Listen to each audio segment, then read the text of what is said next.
Nice to see you again. So your mom told me that you're starting not to believe in Santa. So I'm going to tell you a story about a kid getting his Christmas spirit back. Here's the Polar Express. That's the way things happen on the Polar Express. Oh, where's my man? Sit.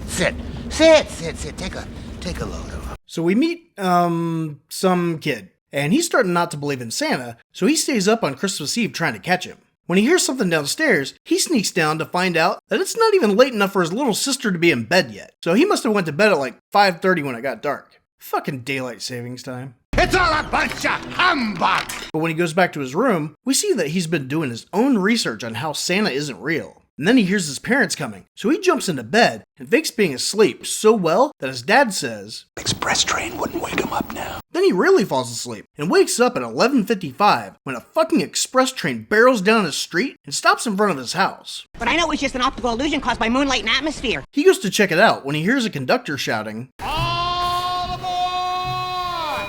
He goes over to him, and the conductor's like, "Are you gonna get on or what?" But the kid is skeptical. Then the conductor pulls out a file on the kid and is like, "We've been watching you." Then creepily insists that he gets on. If I were you, I would think about climbing on board. But the kid is like, "Fuck you and your porn stash. I'm not getting on there so you can do God knows what to my butthole." Suit yourself. So he starts to walk away, and then realizes this is a lot of pageantry for a sex trafficker. So maybe this is a magic train that goes to the North Pole. And he gets on. Cutting it kind of close, aren't we? He sits down, where this girl stares at him all weird. But then this annoying kid pops up and starts rattling off all kinds of train information. So he ignores that dipshit and talks to the weird girl. Would you like my phone number? They pass a toy store, but since their window display has an animatronic Santa in it, What's-His-Nuts still thinks Santa isn't real. He's on a magic train going to the North Pole, and that's not enough for this kid? Seeing is believing. Oh, it gets worse. The conductor then punches his ticket for the train ride that he had a list of riders he was supposed to pick up who he personally identified. Is this you?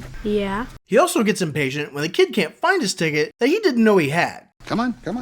The train then stops at one last house, and a little kid in a potato sack runs out. But he's also reluctant to get into a stranger's vehicle in the middle of the night, especially without the promise of candy or a puppy. Look what I've got for you. But as the train departs, the potato sack kid sees the other children with their buttholes intact and wants to go now. He races after the train, but his malnourished little body can't keep up. So the first kid pulls the emergency brake so the potato sack kid can get on. But he doesn't want to sit with the other kids and goes into a separate car. That's weird. The conductor is pissed that they stopped, but then the girl tells him that he stopped the train so a potato sack kid could get on. And he's like, okay. And now that they have everyone, they're going to serve some refreshments. So some clones of French waiters come out to give him hot chocolate that's dispensed by some bakers using a machine that shoots hot steamy loads into cups. Oh, there's the money shot, baby. And after the steamy loads are put on the tables, the French waiter clones river dance on the tables, endangering the genitals of all the children, right before confiscating their cups and fucking off before they can even register what the hell just happened. And those assholes didn't even give them marshmallows. Buttholes? But the girl did manage to steal a cup for the potato sack kid, and she goes to take it to him. Gross! He's dirty. The conductor goes with her, but the kid notices that she left her ticket behind, so he goes to take it to her, even though she's with the only person that would have given a shit if she had it or not. But the wind takes it and blows it towards the engine somehow, and now that it's gone, the kid's like, "Oh no, I lost her magic ticket for the magic train that magically appeared in her pocket." That also probably magically appeared since women's clothes never have pockets. Totally impractical. And when they get back, after rudely not asking the potato sack kid if he'd like to join the rest of them, he asks for her ticket. But the boy admits what happened, so the conductor takes her to the back of the train. But through some magical bullshit involving eagle vomit, the ticket reappeared in the cabin, and the boy rushes to take it to the conductor because the annoying kid thinks that he's about to throw her off the train. Why don't I just get off at the next stop? No ticket. The potato sack kid tells him that they went on the roof, so he goes too. And since time is of the essence, he stops to have a drink with a homeless guy who has a campfire on top of the moving train. But I said that was impossible. The hobo guesses that he's on the train because he needs evidence that Santa's real, instead of just taking somebody's word for it. Said he wasn't sure. He wasn't sure Santa was for real. And because he has a Santa hat too, the kid's even less sold on the idea that he is. What the hell does this kid need to believe in Santa? Seeing is believing. More than you know. He even has to ask the dude if the train is really going to the North Pole. Is he worried about his butthole again? Something like that. Probably. But he also questions if this is a dream, so he tries to wake himself up by putting snow on his face. Like the wind chill from the moving train that's below freezing temperatures wouldn't be cold enough. Toughened your nipples, didn't it? But he loses track of the hobo, who reappears to tell him that they're about to go into a tunnel that will definitely kill them if they don't get off the roof. So instead of climbing down, they race to the front on skis, only to have the kid jump into the coal cart at the last second. What about the homeless guy? Oh, he was a ghost and fucks off. Piss off, ghost! But when the kid gets up, he finds the girl driving the train while the engineers change a light bulb. At least they didn't kill her. It's Christmas Eve. Do you realize how sad her parents would be if they woke up to find their daughter had died from being thrown off a train? Plus, he should have realized that she wasn't in any danger when the conductor was taking her towards the front of the train. Yeah, he's gonna probably throw her right off the rear platform. That way she won't get sucked down under the wheels. He went completely the other way. But once the engineers get the bulb working, they see something that makes them tell the girl to stop the train. But she can't remember which lever is the brake, and they just happen to pick the right one at the last second. Otherwise, they would have plowed through thousands of Caribou. Oh, close call. The conductor is pissed that they stopped the train again, and even more pissed that the train was stopped by the same kid again. But they need to clear the Caribou off the track, or else they'll be late getting to the North Pole. We got plenty of time. We got nothing but time. We got time to kill. While trying to figure out the problem, the kid keeps one of the engineers from cussing by pulling on his beard. And if that were me, I would have upgraded my curse word. But in this case, the Caribou react to him screaming in pain. So the conductor pulls on his beard until the Caribou fuck off. Once they get going, the cotter pin on the throttle pops out, causing the train to speed up, and they're heading towards Glacier Gulch, the steepest downgrade in the world, so the conductor ties the children to the safety bar and just hopes this thin fabric holds. Do not try that at home, kids. Do not try that at home. And inside, the engineers are trying to get the pin back in, but aren't having much luck. Then, after swallowing it, Smokey hits Steamer with a Heimlich shovel, but the pin flies off the train and cracks the ice. Now keep in mind that the train is also on the ice, and the weight doesn't affect that at all. Why would the train be on ice? Apparently the lake rose and froze over the tracks. But if the train is on magic tracks, how can they appear in a city street with no problem, but get put underwater in the middle of nowhere? Shut up. Maybe a little run-in with death is part of finding the true meaning of Christmas or some shit. Anyway, they're skidding on the ice when they hit an iceberg thingy, and the girl almost falls off because apparently they thought they were safe enough to untie themselves. Is that what happened? But the conductor catches her, and the boy catches him, and the hobo ghost catches him. And that's when Smokey remembers that he has a bobby pin in his man bun and uses that to fix the throttle. He hit his friend with a shovel before he remembered he had a backup? Oh, trust me. Everybody's got a coworker that they would hit with a shovel if they had the chance. Who makes her co-workers watch videos of her cat's lame-ass birthday parties. But this fixes it, and Steamer stops the train, and it slamming into the ice doesn't crack it either. Even though a regurgitated cotter pin can, and that crack is quickly coming at them. So they get the train going, but they're backwards, so they need to bust a Yui, and then they have to Tokyo drift the train back onto the tracks. The crack's now caught up to them, but luckily, they get the engine on the tracks, so of course, the rest of the train is perfectly lined up too, so despite them just driving like a snake, the rest of the cars are on the track as well. Exactly! Oh, and during all this train loose crap, the boy's shoe fell off, so the girl's ticket flew away, but they caught it, and now the conductor can finally punch it. Why was it in his shoe? Experience shows this is the safest place. And when they get back, they go check on the potato sack kid, who's singing about how Santa's never come to see him, but he always hoped he would. But then, the girl joins in the song, gloating about how great Christmas is, while the potato sack kid is like, I wouldn't know, and thanks for rubbing it in, bitch. And I'm really glad the main kid didn't chime in with, you've never gotten a present? That sucks, because there's literally a whole train car with toys that people just threw away. Why didn't Santa bring him presents? He's poor. They then arrive at the North Pole, where the conductor is relieved that they made it with 5 minutes to spare. And since it was 11:55 when he picked the kid up, time has been frozen this whole time, and the conductor was just borderline giving himself a heart attack for no reason at all. This train is on a very tight schedule. He then tells the kids that once Santa comes out, he's going to pick one of them to get the first Christmas present of the year. So they get off the train and form two lines, but the potato sack kid isn't getting off. The boy and the girl go to get him to come with them, but the boy accidentally stepped on the coupling lever and separates the back car from the train. And just as they convince potato sack kid to go, the car they're on rolls away. The kid goes to hit the emergency brake, but can't find it. Luckily, he made friends with the hobo ghost who shows him where it is. So he stops the train, oddly enough for the third time in this story, and they arrive at the roundhouse where the little girl says that she can hear sleigh bells coming from one of the tunnels. But the boy's like, what the fuck are you talking about? I can't hear shit. But she's already crossing over this chasm on the train track, so he's like, whatever. Are you sure? The boys follow her through this village, where they find some elves have finished loading the last present. It's going to the same city where the kid's from, so he's excited and thinks it might be one of his. What are the chances of that? Well, the population of Grand Rapids, Michigan in 1985 when the story was written was about 406,000.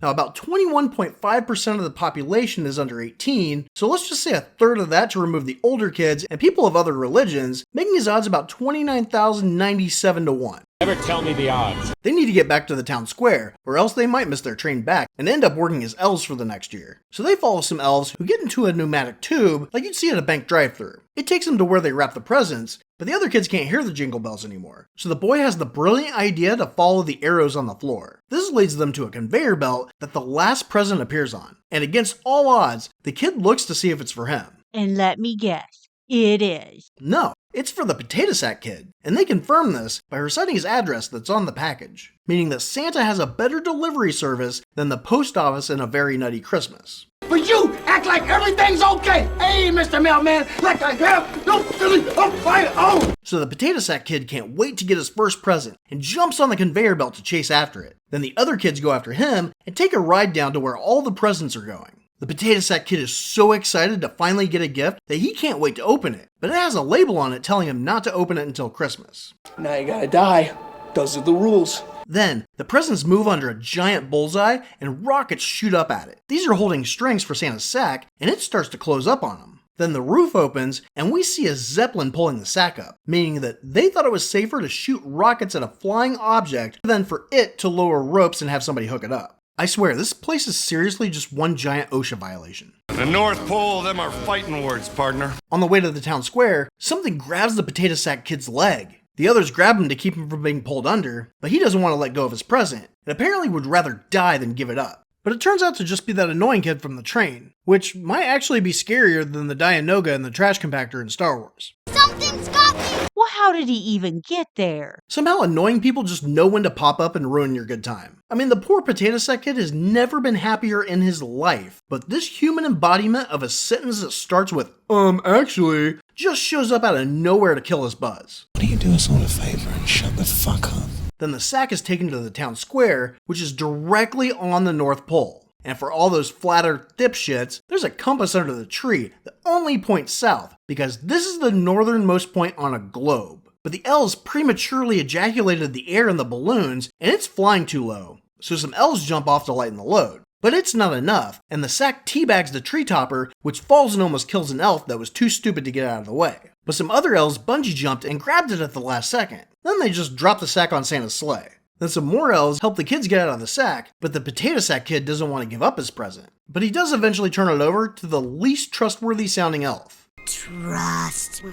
Then he goes down with the rest of them to see Santa's reindeer come out. Then some elves bring out some jingle bells for the sleigh, but the kid can't hear him. And as the crowd sings for Santa, we find out that for a train this big, they only brought 25 people with them, 3 of which are from the same town. That's my town! That's my address! I mean, unless he literally knows it all, the know-it-all kid knew Grand Rapids pretty well too. Herpeshimers!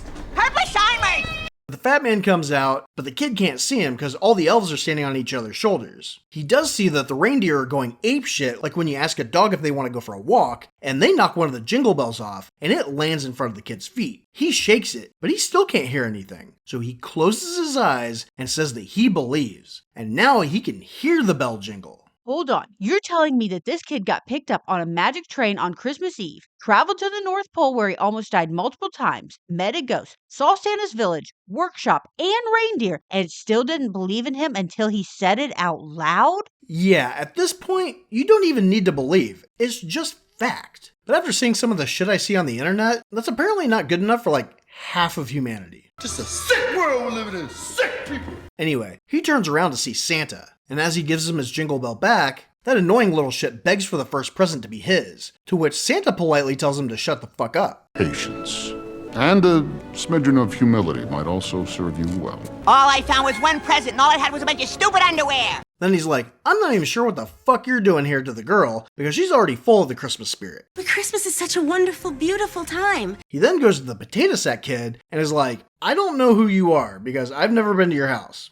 Dear Santa, could you send me a bike and a slinky? No, your father's been laid off. and that's when he announces he's gonna give out the first present of the year. Oh, little potato sack kid gets it. That's nice. Oh, hell no. He gives it to the main character kid, because he's the main character. Christmas just doesn't work out for me. You're the worst Santa ever. Well, yeah, but now he's going to tell Santa that he should pick Potato Sack Kid instead because he found his Christmas spirit again, right? Are you high? What kind of kid is going to turn down a present from Santa? Whoever doesn't can be a real loser. But do you want to know what this idiot does do? Even though he can ask for literally anything he wants, he asked for the bell that helped him bring back his Christmas spirit. Oh, come on. Why did he even give it back?